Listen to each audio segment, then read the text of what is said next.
ladies and gentlemen, Carly Reeves.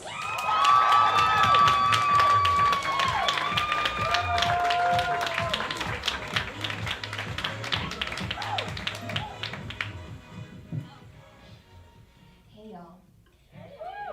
You know what I really love? Drag queens.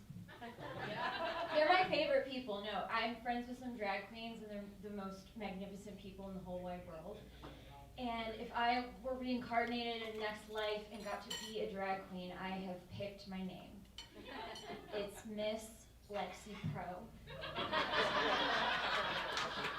The millennial drag queen of depression. Tonight, for my talent, I'm gonna put on my Elvira wig, smoke a cigarette, sing the Smiths, and pick petals off of this daisy.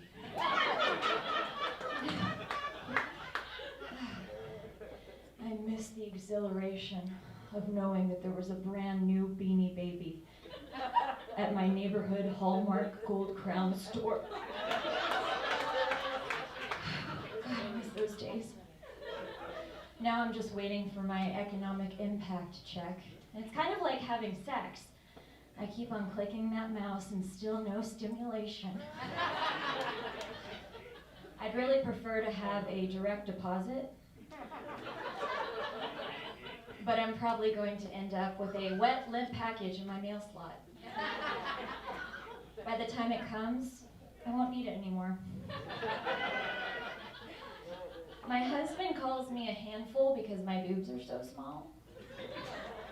I'm just kidding. My husband doesn't have any hands. My husband also asked me, "Did you fart?"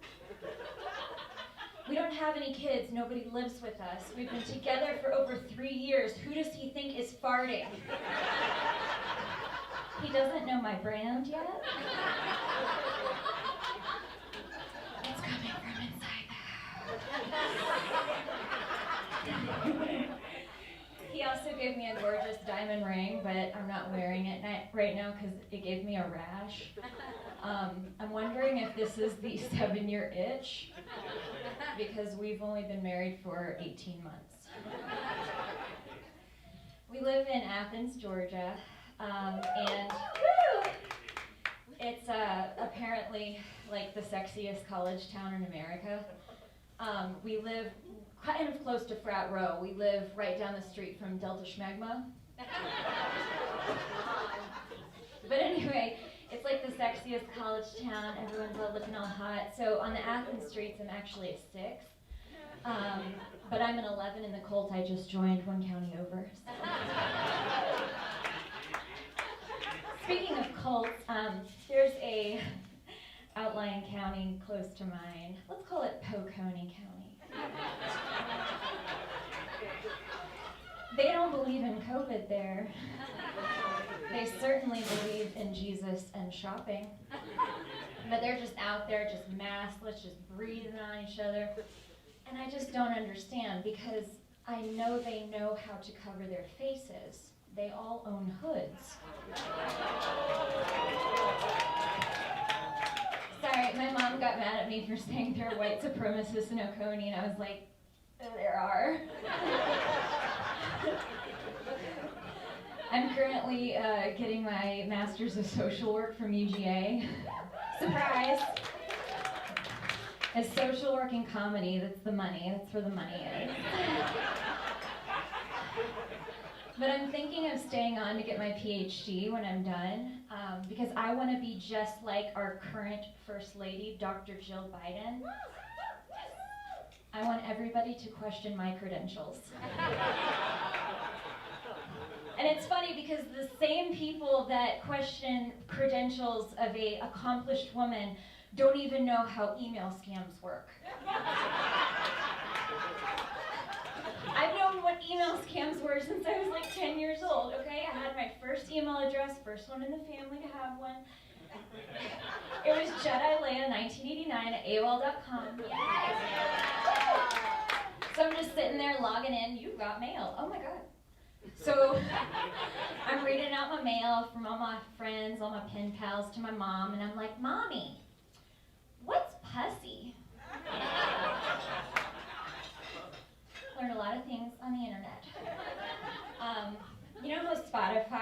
you like a yearly roundup of songs that like touched you.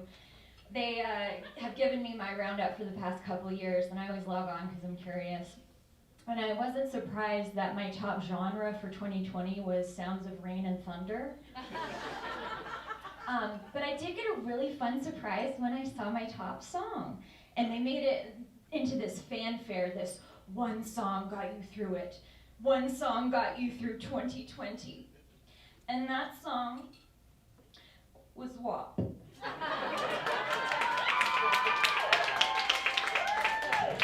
Wet ass pussy. Oh my god. So I never actually had the talk with my mom. I got my period when I was 10 years old, and I was like, oh my god, I crapped my pants.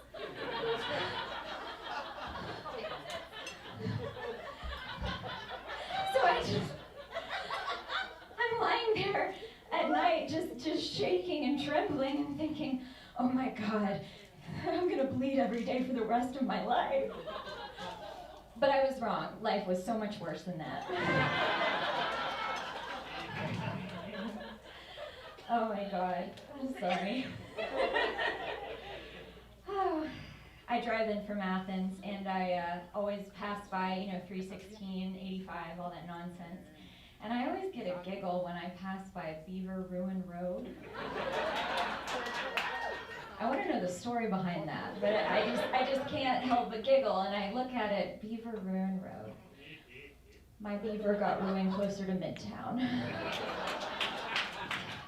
My Sugarloaf Parkway. Cumming's just a throwaway. Georgia's just full of weird city names. But yeah, I don't do much traveling, but the last time I did travel out of state, it was to Florida. And it's wild there, as you probably know when you hear about Florida. I met this old man, and oh god, okay, so I should mention I've been sober for 4 years. Yes. So at this point, I'm like 2 years sober, and the thing about being sober is that all of the alcoholics in the world flock to you to tell you about how they know an alcoholic that needs help. So this guy is just getting smashed on Merlot on a Thursday morning in Tampa, telling me about his alcoholic wife. And this is at my grandfather's funeral, so. I was so sober I didn't even take communion. He also called me a socialist, so yeah, there you go. My other grandfather's skull is on my mantle. It's not his skull, though. He just owned it. It's kind of difficult to find activities that are acceptable during quarantine. We're getting back out there, but something I really like to do is go to graveyards. I really like it there because everybody stays 6 feet away from you.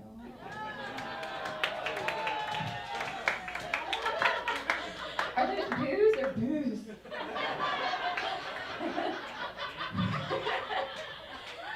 Oh my god. I had a hamster named Peaches when I was little. She was dead for a month before I knew because my mom took care of her.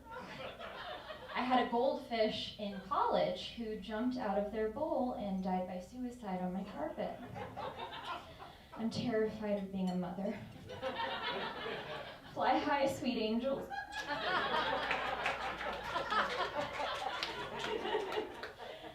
Oh god. But back to the whole, quitting drugs and alcohol thing. I actually never got a possession charge because I did my drugs too fast. And I'm really not afraid of getting the COVID vaccine and getting microchipped by the government because I already have 4 mugshots on Google. So there you go. I was an extra. I know, damn. I was an extra in a bunch of Atlanta productions back in the early 2000s and or 2010s, and the only one I remember is The Walking Dead. So if you see me and I'm skinnier with stringy hair, I was probably sticking pills up my butt. But please DM me because #resume, #no bad press, #blessed. I was sober for almost the entire Trump presidency somehow. I spent the 2016 election in county jail for trying to steal shoes in a Xanax blackout. I know, it gets crazier, it's all real. I spent the election of 2020 in a lukewarm bathtub, furiously refreshing my Google News feed. So you decide which one is crazier. I just picked the wrong 4 years to be sober. I should have been sober from ages 3 to 7 instead.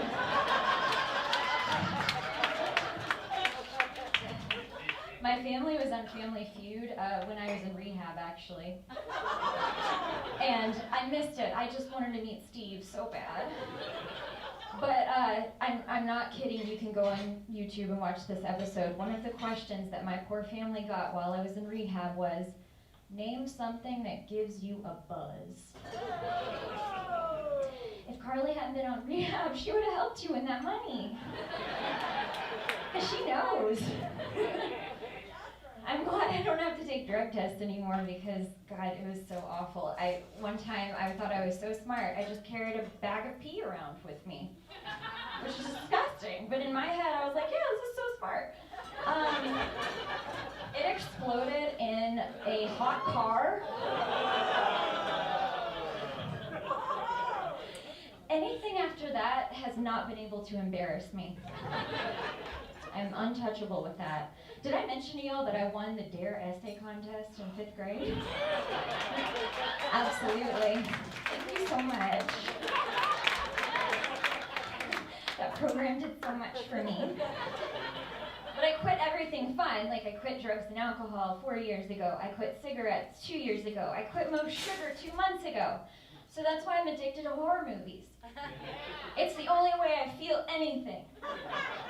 But lately, that hasn't even worked because I've had to put on The Exorcist to relax because the news makes me sad. It's so true. I'm like, oh my God, okay, Child's Play, okay. Let's turn off the Capitol storming and just watch a nice Ted Bundy thing. But life has changed a lot because I used to get into margarita Xanax blackouts and climb on top of frat houses. And now I just watch Bridgerton. And the bad part is I don't even get horny, I just get sad. I'm just sitting there crying into my organic muffin. It's like, oh my God, their love is so strong. But it's okay, because it's Bridgerton, and everybody is getting their muffin wet.